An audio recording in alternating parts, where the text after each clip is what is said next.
Good morning and welcome to All Things Marcellus with me, Attorney Doug Clark of the Clark Law Firm.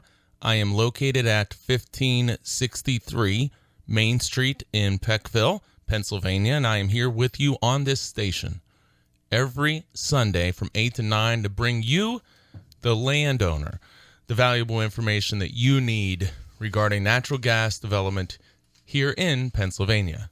I want to remind everybody, too, if you miss any of today's show or any of the prior shows dating back now, I think, a few years, you can go back to the websites at pagasleaseattorney.com, pipelineattorney.com.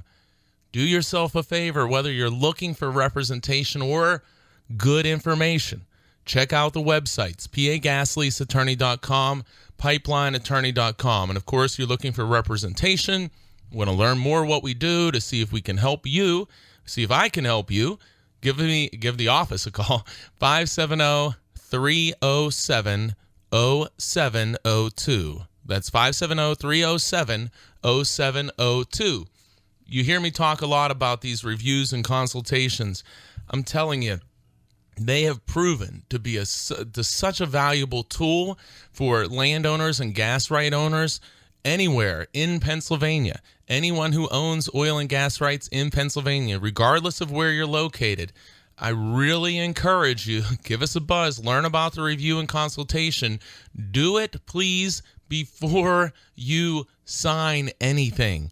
If you are presented with documents to sign, call 570-307-0702. Set up a review and consultation. I do them in person. We do them by telephone. We can have multiple people on the line at once. Just really encourage you to do this because we have seen time and time again, that it's worked very well for the landowner. You will learn your rights. You will learn your leverage. You understand what's going on, and you will formulate a strategy of how you want to proceed if you want to proceed.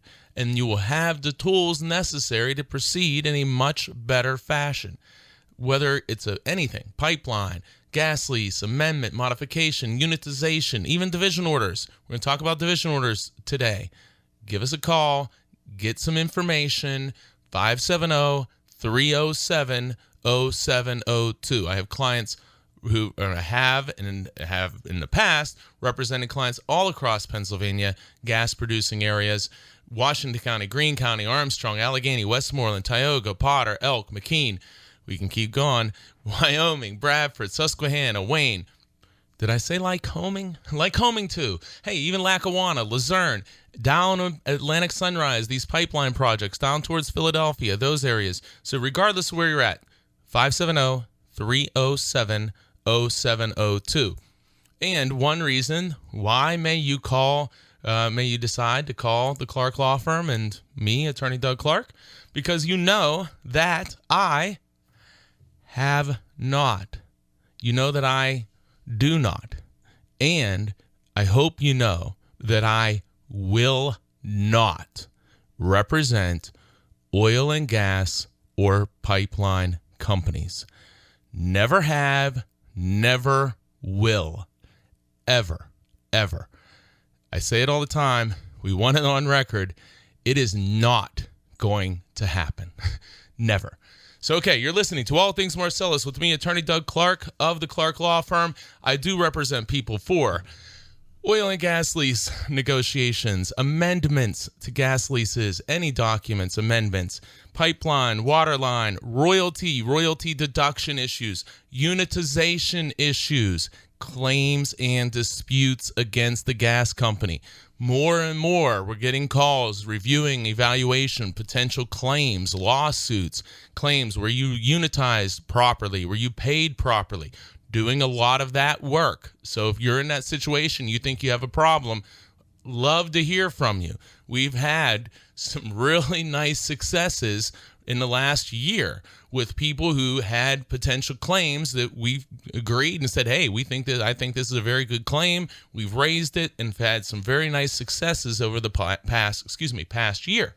And I want to tell you, these claims and these ideas and these cases, they often originate because the landman or a company representative comes out to your house or maybe sends you something in the mail, comes out to the house, sends something in the mail, and wants you to sign it. Landowner says, hey, I listened to that guy on the radio, Attorney Doug Clark, by the way. I listened to that guy, and he's always telling us, he's saying, hey, don't sign. He's saying call him. He's also saying call someone else if you don't want to call him, but call someone who knows what they're doing, who's out for you and your rights and your protection. Do not sign, call. Then learn your rights. And what we found is, and it's simple, if you deal with this all the time like we do, like I do, you can tell pretty quickly in most cases. In most cases, I can tell pretty quickly, hey, wait, this looks like there might be something here, or hey, look, I don't think there's something here, and explain why. And of course, explaining why if we think there is something there, something to pursue. So do not be afraid to call. And that's another area. I'm going to stay on this a little bit, this first section. This is another area. I was talking to a gentleman who came in, drove in from New Jersey. We had a review and consultation meeting. And I know that one of the things out there, and how do I know this? Because I grew up this way. I grew up, my dad, you hear me say, and I'm proud of it, so I talk about it. My father is a steel worker, retired steel worker. My grandfather, retired steel worker, farmer. My dad does still the part-time farming on our old small family farm. So I understand when people have hesitations to call attorneys. Growing up, I never knew an attorney. I never saw an attorney. I was never in an attorney's law office. My dad obviously wasn't an attorney. We didn't have any attorneys in the family. And in fact, we didn't have anyone in my family who had went to college before I started back in, 1988.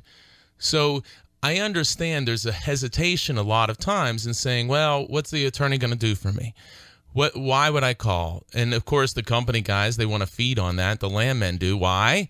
Because they work for the company, not you, the landowner.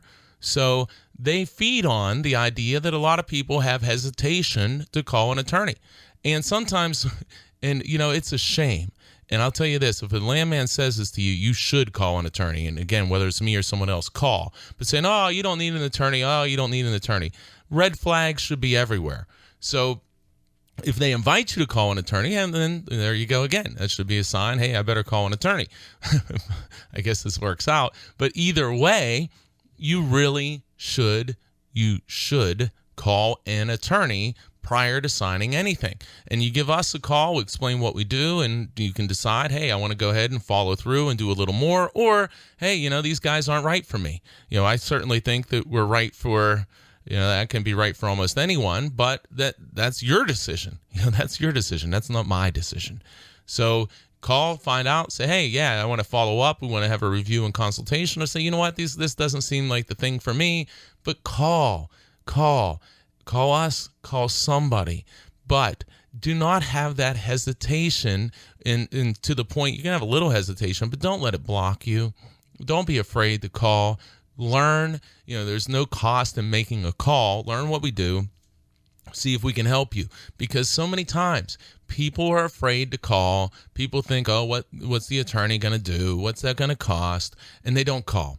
And they sign an agreement, and in most cases, in a lot of cases, thankfully for them, the landowner doesn't realize what they missed out on.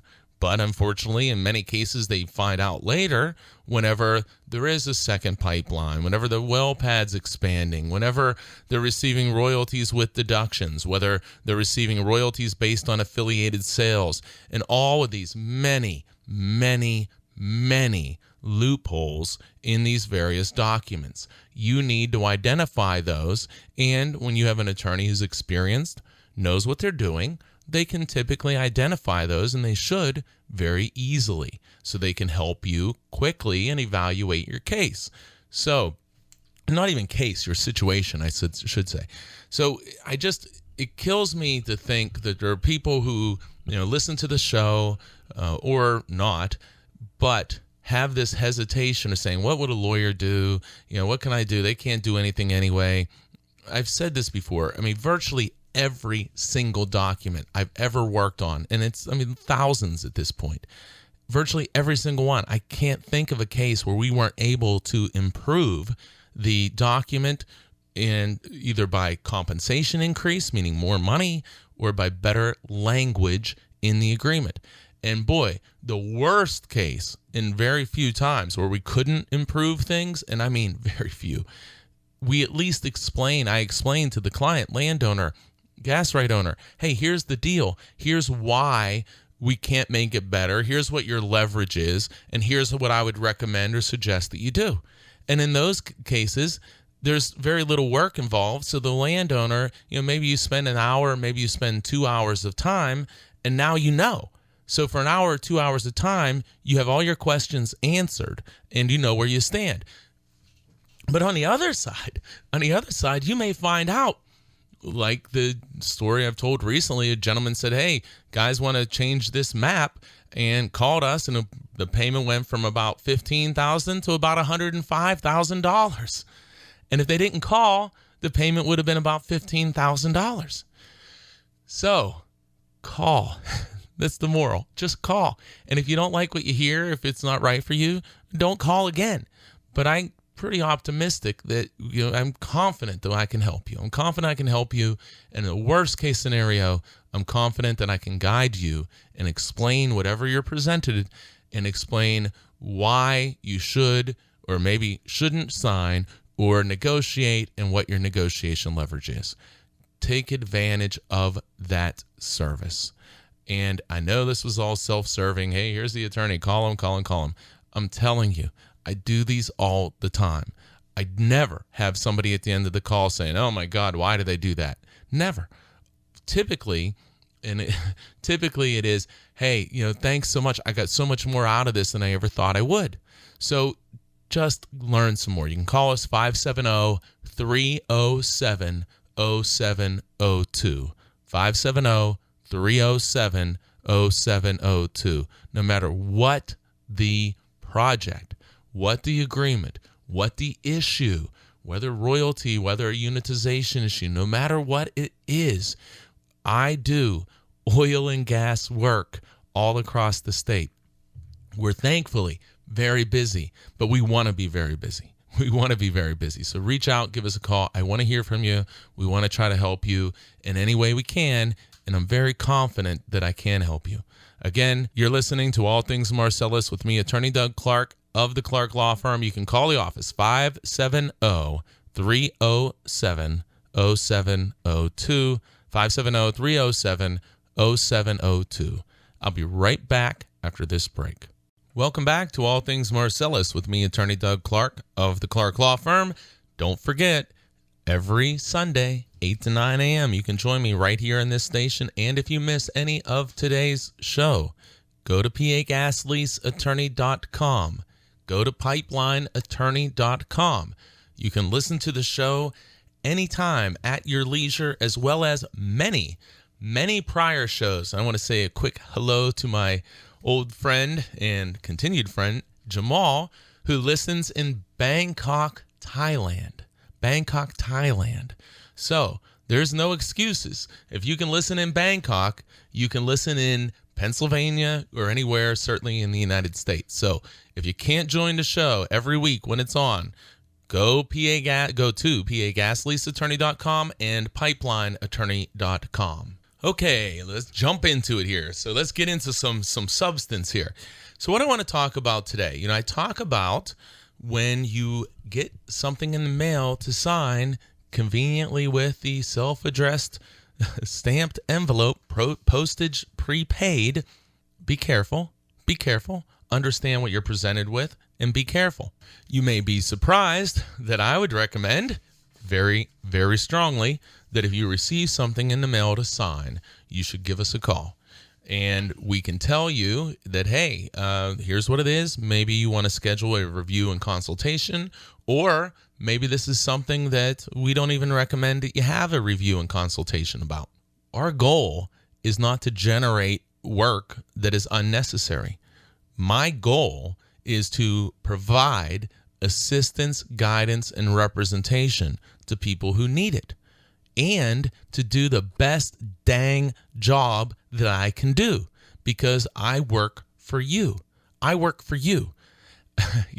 This wasn't planned out. But remember, I work for you. What do I say all the time? The landman works for the gas and pipeline company. I work for the landowner. Who do you, as a landowner, want to advise you, to help assist and guide you? Who do you want to do that? Somebody with experience, extensive experience in oil and gas matters in Pennsylvania, legal matters, contract matters, someone like that working for you, or a landman who's not an attorney, who doesn't have the legal background, who's representing the company, whose job is to represent the company, not you, the company. Who do you want to assist and guide you? Who do you want to assist and guide you in a potentially $1 million contract? Who do you want to assist and advise you on a pipeline right-of-way agreement that's going to go across your property that you may not want? Or who do you want representing you when they're saying, oh, yeah, here's $15 a foot. That's all we're going to pay. That's all we're going to pay. Or someone that says, hey, we've obtained routinely prices $30 a foot for one pipeline in many areas, and you don't have to say yes to this. So do you want to aggressively negotiate? Do you want to pass? Do you want to put up a number? How do you want to handle it? Well, I imagine that every single listener out there says, well, my heavens, why would I want to take advice, guidance, and representation from an individual who's working for the oil and gas company who's trying to get me to sign something? Do I want to take their advice, guidance, and suggestions when they work for the other side?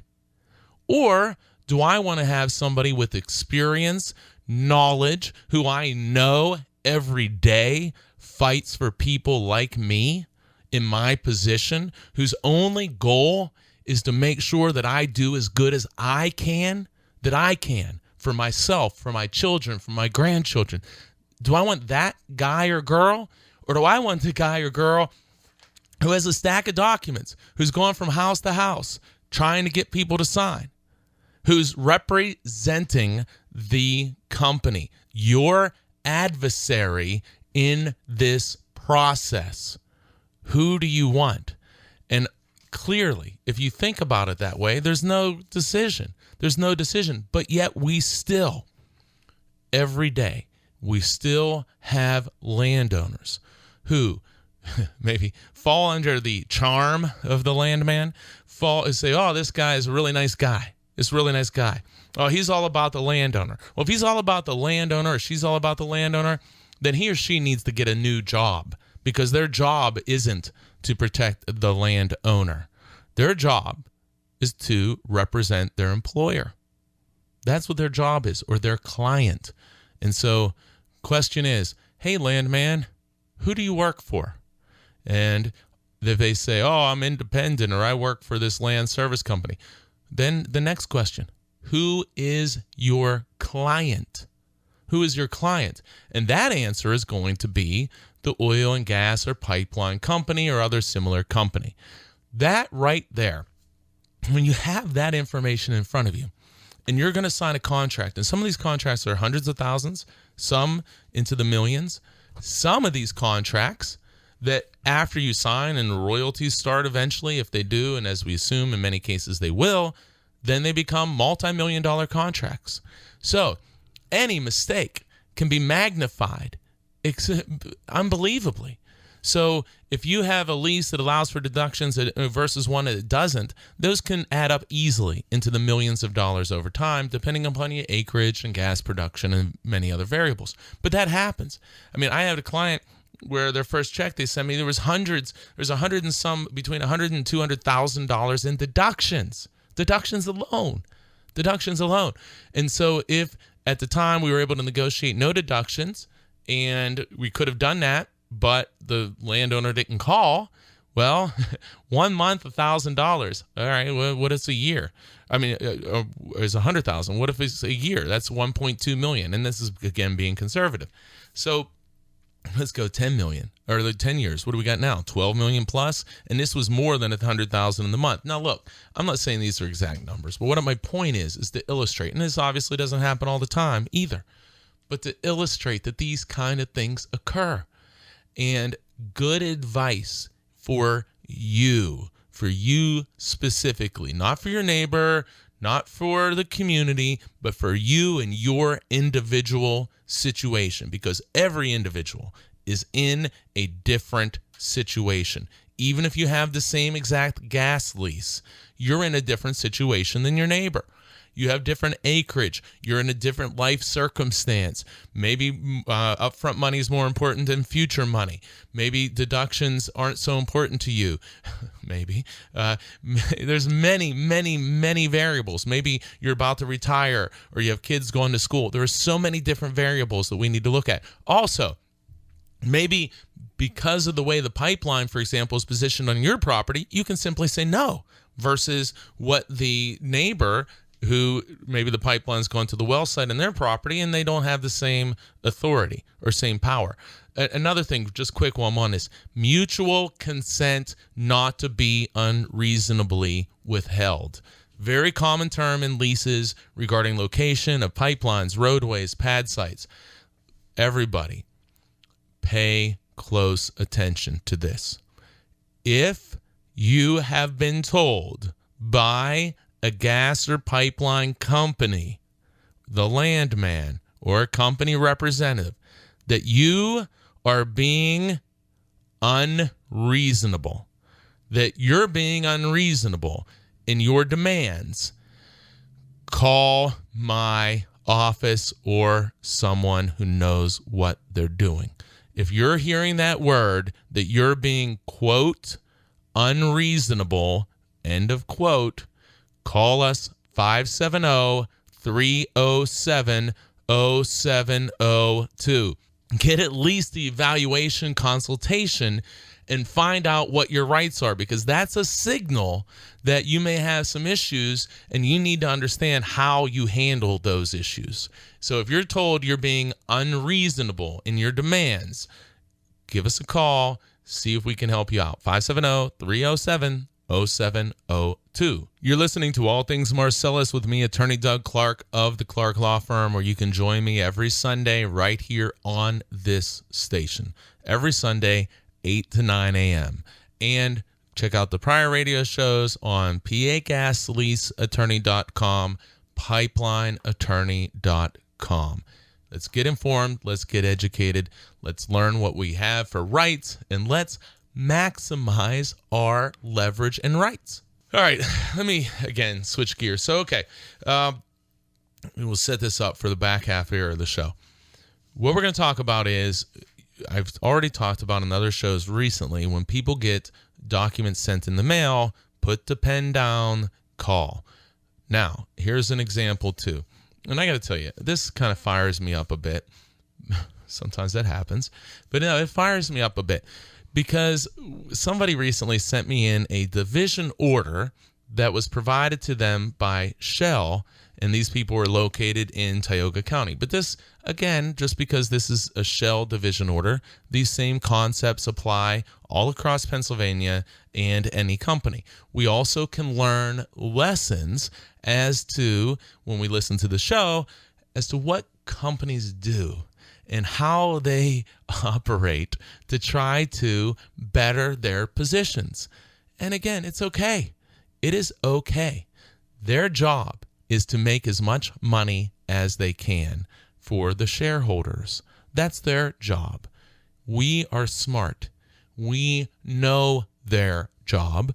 Our job is to do the best that we can for ourselves and our families, our children and grandchildren. They're our shareholders, if you will. So that's what we want to do. So that's okay. That's a fair, as close to fair playing table as we can have. So we know their job. They know our job. What do we want to do? We want to get the best possible agreement. We want to do the best we can for ourselves and our children and our grandchildren and future generations. So we need to be paying attention. And again, the companies are paying attention, and they're creating documents, drafting documents with very smart lawyers, and they're drafting these documents to take advantage as much as they can of any situation. When they get tagged or caught in a bad situation, what do? They say, hey, let's change our documents so we'll correct this so we don't get in this we don't find ourselves in this problem again in the future. Smart. Nothing wrong with that. But we need to understand it. So whenever you get something in the mail, you need to be thinking, okay, this didn't just happen. There's a reason for this, and I better find out why. I'm going to talk here about in this next segment this shell division order that is sent in the mail to a landowner who's unitized and is about to receive royalties, and they receive this division order from Shell. I thought we were beyond these types of division orders where they go beyond what they should. I thought we were beyond that. We used to have this fight with Chesapeake where they did the same type of thing. And finally, my experience has been that they backed down and they weren't using the same language because enough people said, hey, enough. So here we go. It's always going to give us work, I guess. We're going to talk about here this next segment about the division order that Shell has sent out to people and about some general issues that I have, things you need to be thinking about, and is a great example. Watching how companies extend rights, extend leverage, extend power over you when you don't even realize it, and you need to realize it. You're listening to All Things Marcellus with me, Attorney Doug Clark of the Clark Law Firm. Join me right here every Sunday, 8 to 9 a.m., and check out pagasleaseattorney.com, pipelineattorney.com. You can call the office, 570-307-0702. I will be right back after this break. Welcome back to All Things Marcellus with me, Attorney Doug Clark of the Clark Law Firm. Remember, join me right here on this station every Sunday, 8 to 9 a.m. All right, let's talk division orders. So, division order, just in general. Let me give some background. A division order is a document that the landowner or gas right owner receives typically around the time they're going to start receiving royalties. Sometimes you may have already received your first royalty check or checks, and you receive a division order in the mail. Sometimes before you receive your first check, you'll receive a division order. Now, something very important to know. You're not required in Pennsylvania to sign and return the division order form that's sent to you by the company. In fact, if you do not sign and return the division order, the company will typically start withholding, and this usually takes a few months, they'll start withholding 28% of your payments for federal income withholding tax. So if you don't send it in, that's what's going to occur. Now, from there, you say, hey, I don't want them to withhold 28% of my royalties, so I'm going to go ahead. I want to send this in. Well, then, let's read, as always, what we're signing and sending in. Because the division order, by law now, legislature hasn't done us a lot of favors, but one thing they did was say, hey, division orders can't change the terms of your gas lease. However, what does that exactly mean? Well, I have a suspicion that our friends at Shell are not going to amend or change your gas lease, but perhaps have you enter into a division order, which is actually a new and separate agreement. New and separate agreement. You need to watch out for this. Remember, not specific advice, just some thoughts that I have for consideration. So what am I saying? Well, okay, let's read this division order. Now, I want to say something too.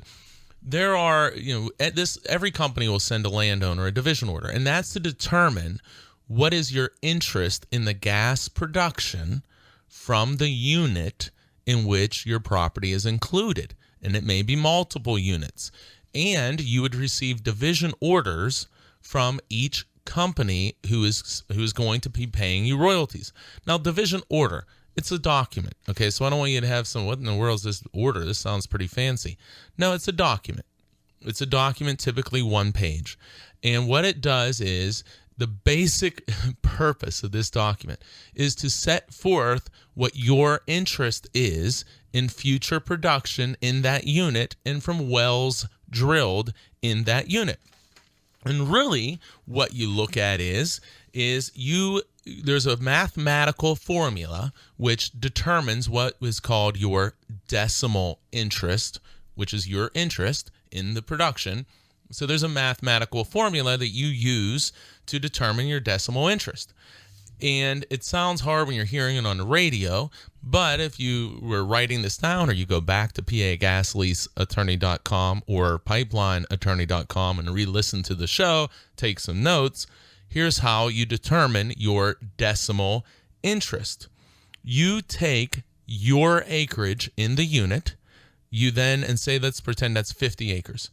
Then you divide it by the total acreage within that unit, and that's going to give you a certain number. You then times that number by your royalty percentage. So if it was 15%, you'd times it by 0.15. If it was 20%, you'd times it by 0.20. Or if it was 12.5, just an example, you would times that number by 0.125. That's going to give you a small number. And the reason why it's called a decimal interest, because that number is always going to be point and usually 00 or something along those lines, and then you're going to get a number. So it's usually a very lengthy, because there's a lot of decimals there, number. It's a very small number. But that is your decimal interest. You're listening to All Things Marcellus with me, Attorney Doug Clark of the Clark Law Firm. So that's your decimal interest. As an example, if you took, say there was a 1,000,000 cubic feet of gas produced from a well in a given month that you're a part of. If you take your decimal interest and you times it by that total production, that is going to be the amount of production that's attributed to you. That's your share. That's your share. So of 1,000,000 units of gas produced, maybe your interest, and obviously it would depend upon how many acres you have and what your royalty rate is and things like that. But you can literally do the math and say, oh, okay, my share was 10,000 units of gas this month. Then if you take that and you times it by what the gas price is on your royalty check, you're going to get your gross royalty payment. From there, then you look and see our deductions taken and so on like that.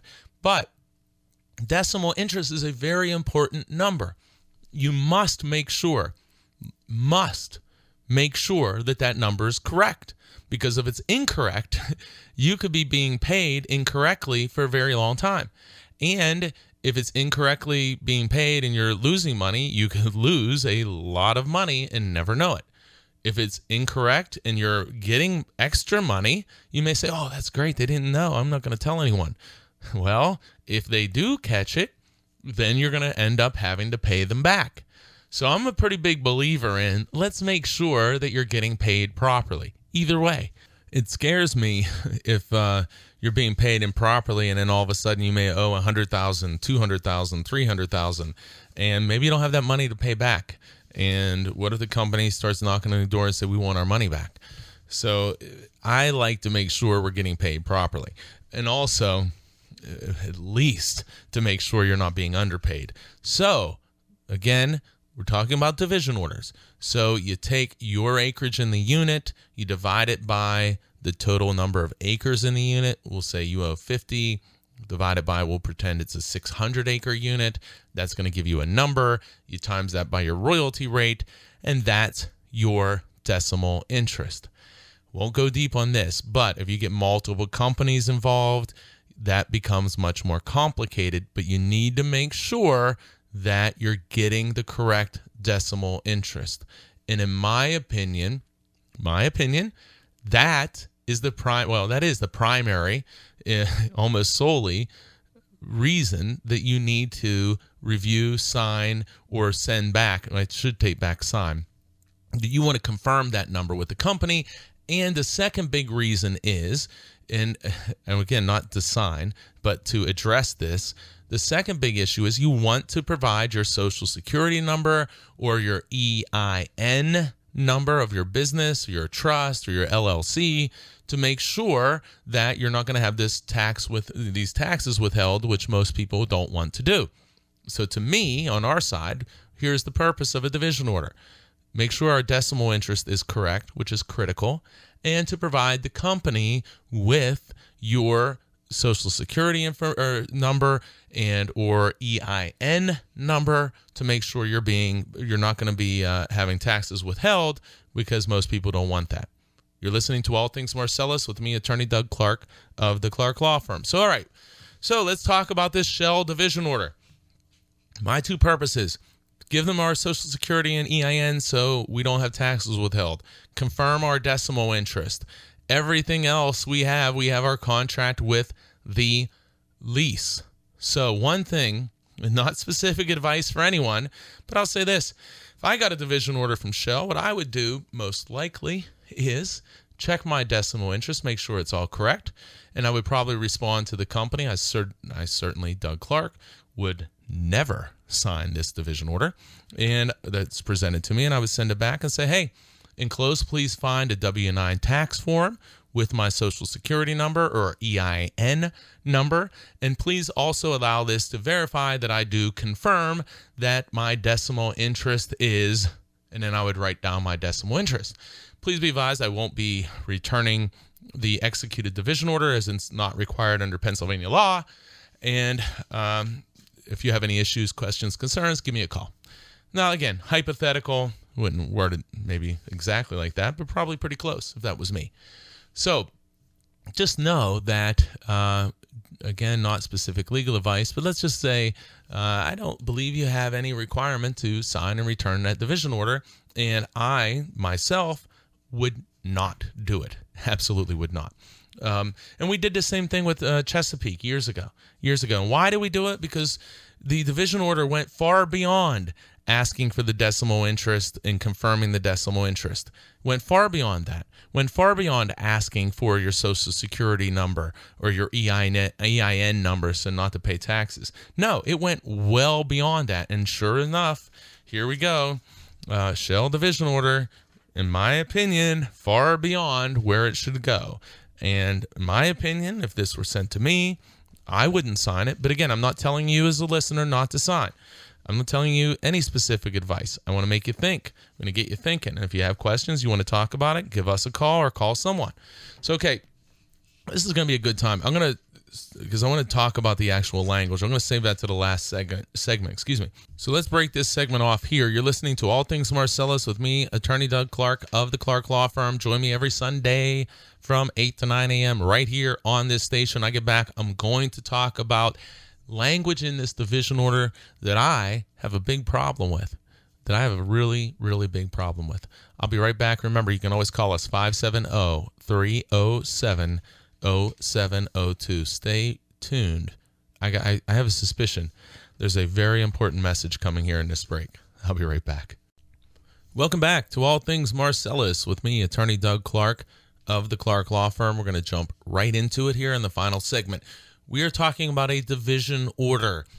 This is a division order sent to a Tioga County landowner, but again, don't get lost because it's not your county. But division order sent to a Tioga County landowner by Shell. I have some issues with it. My opinion, not specific advice, so let's talk about it. So again, my opinion, division orders, two primary purpose. One, to confirm your decimal interest, what your interest is in production from wells which you receive royalties from, and from the unit in which your property is unitized, or from the units, because it may be multiple. Critical that you confirm and identify your decimal interest, and critical to make sure that the company has your decimal interest correct. If it is wrong, you could be underpaid thousands, tens of thousands, hundreds of thousands, and even millions of dollars over time, depending upon your acreage and the development. But basic stuff. If your division order is wrong, and it is too small, your decimal interest number, you will be paid incorrectly until that decimal interest is corrected, which, if nobody catches it, will never occur. So you have to make sure you have your decimal interest correct. So we want to confirm that. The other thing that we want to do is provide the gas company, we want to give them our Social Security number so they can issue us a 1099 for royalties received at the end of the year and not withhold any income tax or taxes from your check, which they will do in the amount of 28%. So we want to make sure that they're not going to withhold our taxes. Most people do. Now you provide then your Social Security number. You can get them a W-2 form, or you can also, if you have a trust, an LLC, or a business entity, provide them your EIN number. Again, you can use a W-2 form, which you can simply download and print from the internet. Remember, again, not specific advice for anybody. You're listening to All Things Marcellus with me, Attorney Doug Clark of the Clark Law Firm. So, okay, let's get into this language. Well, why does this guy have a problem? Division order seems pretty basic. Yeah, it should be.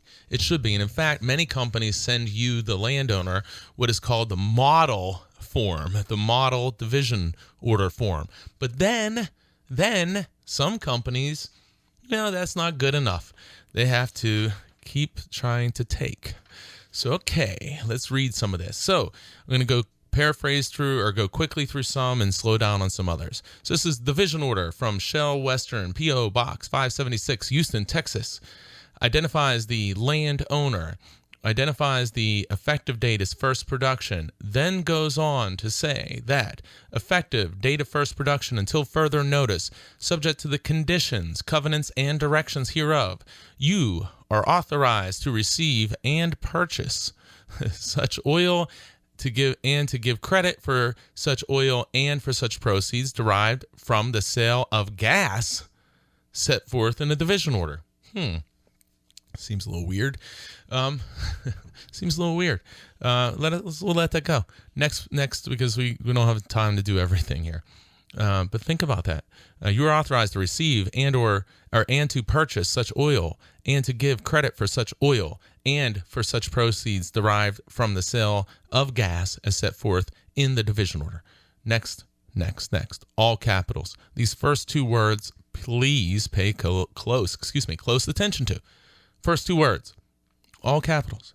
This agreement. Again, this agreement. I thought we were doing a division order.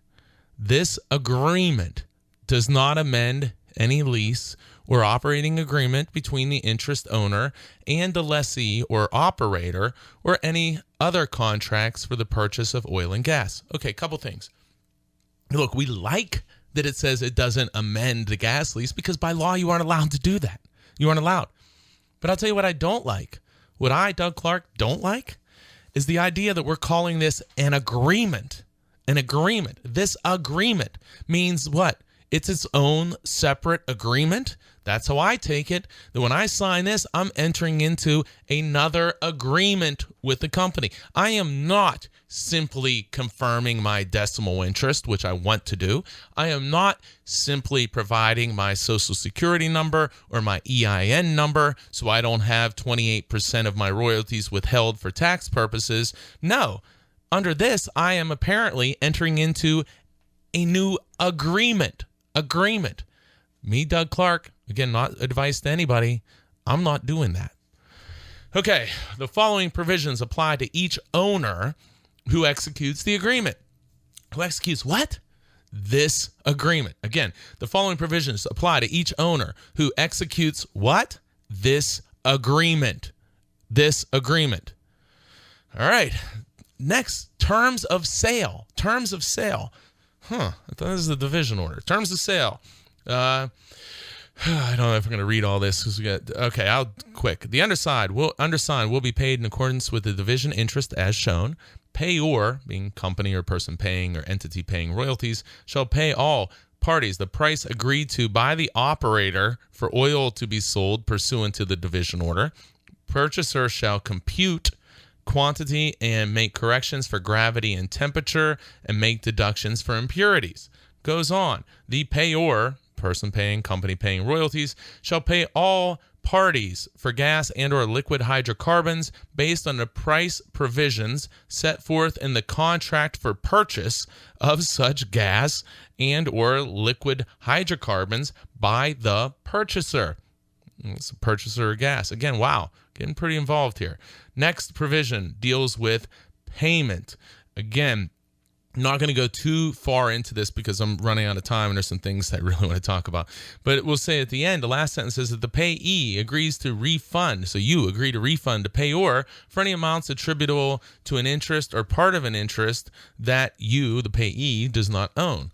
Again, not terribly unreasonable. That's going to be in your lease itself. But here we go. We might have already had some issues, but here we go. Here we go. Indemnity. Remember, you're signing what they call an agreement here, and here's the word indemnity. Indemnity. We want to be indemnified. We, landowner, we want to be indemnified. One thing we sure as heck don't want to do is offer indemnity for anyone else, especially a gas or pipeline company. Okay. So instead of just providing our Social Security or EIN number, instead of just confirming that our decimal interest is correctly calculated, here's what we're also going to be apparently agreeing to in this agreement. Indemnity. The owner agrees. Owner, that's you guys. The owner agrees to indemnify and hold payor, being company, harmless from all liability resulting from payments made to the owner in accordance with such division of interest, including but not limited to attorney fees. You're agreeing that you're going to indemnify them, and it's going to be including but not limited to attorney fees or judgments. Gosh, how would you like to pay their attorney fees? Think about that. You want to pay their attorney fees? Attorney fees or judgments in connection with any suit that affects the owner's interest to which the payor company is made a party. My opinion only. Myself, there is no way in, I don't know what the rules are, so I'm going to say heck, that I would be signing this document. No way. Not specific advice for you, but hopefully you're thinking about these things. All right, so you're indemnifying in this agreement, indemnifying the company, and you're also agreeing in these circumstances that you would pay, including their attorney fees in action. This is crazy to me. In connection with any suit, doesn't even talk about your lawsuit, any suit that affects the owner's interest to which the payor is made a party. Yeah, again, Chesapeake tried this a while ago, and I don't think they do it anymore. But now, apparently, there's another rider on this bandwagon. You're listening to All Things Marcellus with me, Attorney Doug Clark of the Clark Law Firm. So, okay, well, hey, does it get any worse than that? Does it get worse? Well, let's look at the next sentence. Remember, you have a gas lease. This gas lease sets the terms of your agreement. Division order. I provide you company, my Social Security or EIN number, so you do not withhold taxes for my royalty payment. I confirm my decimal interest. My opinion ends there. I don't agree to indemnify you. Next section. Dispute withholding of funds. Okay. Dispute withholding of funds. Well, you better go check your lease, because a lot of leases will have you covered here. So you're signing this, which is termed in and of itself in the agreement itself or in the documents called expressly. This agreement says that dispute withholding of funds. If a suit is filed that affects the interest of the owner, being you, the landowner. Listen, if a suit is filed that affects your interest. Doesn't say if you, the landowner or owner, file suit. No, it says if a suit is filed that affects the interest of the owner, written notice shall be given to the payor company by the owner, which is fascinating. You might not even have filed the suit. By the owner, together with a copy of the complaint or petition filed. Again, it doesn't say a suit filed by the owner. No, it just says if a suit is filed that affects the owner's interest. Goes on. In the event of a claim or dispute that affects title to the division of interest credited herein, payor is authorized to withhold payments to such interest without interest. Without interest. They can stop. You just have a dispute with them. They stop paying you, and they don't calculate interest. And then it says, unless otherwise required by applicable law or by applicable statute until the claim is settled. So, look, again, companies are smart. They want to deter you. Oh, if you file a suit for anything against the company affecting the interest, they're going to withhold paying you. And you say, well, geez, I'm going to be deterred. I'm not going to file a lawsuit because I don't want to have my interest withheld without interest. I don't want to have my royalty payments withheld, and I don't want them withheld without interest. Oh, boy. Then it goes to termination. Termination. Here's what it says. Termination of this agreement. Remember, this is a division order. This says termination of this agreement. Well, is this a division order, or are we entering into a new agreement here, company? Because, again, I don't want to enter into a new agreement. I want to confirm my decimal interest and give you my Social Security number or EIN number so you don't withhold taxes. But this says, again, termination of this agreement is effective on the first day of the month that begins after the 30th day after the date written notice is received by either party. I'm going to tell you this. Again, not specific advice for you, but if it were me and I signed this, I would write a letter to the company saying, you know what? I'm terminating our, quote, agreement, end quote. I'm terminating our agreement. And here I am going to advise you that I confirm my decimal interest is correct. And here you already have, actually, my Social Security number or EIN, but I'll give that to you again. I'll give it to you again because I'm not agreeing to a separate agreement. It's not what I'm doing. I'll sign a division order. I have a lease agreement. That lease agreement may say that you can't withhold funds in the event of a dispute. It may have other language to address that type of issue. My lease probably doesn't require that I indemnify you in including paying attorney fees in the event of a lawsuit that affects my interest. I don't know that I've ever seen a lease that says that. So why in the heck would I enter into a new agreement, where I'm going to indemnify the company? Doug Clark, would not. All right. Boy, look, go back, pagasleaseattorney.com, pipelineattorney.com. Check it out. Want to leave everyone, as always, remember, stop. Please stop signing bad agreements. Put down the pen. Call us 570-307-0702. Learn about reviews and consultations, what we do. Stop signing bad agreements for you, for your children, and your grandchildren, for your shareholders. Also, remember and never, ever forget, the gas company, the pipeline company, hire landmen. The landman works for the gas and or pipeline company, not you, the landowner. All right, with that said, remember, join me, Attorney Doug Clark, for all things Marcellus each and every single week, and have a wonderful, wonderful week, everyone.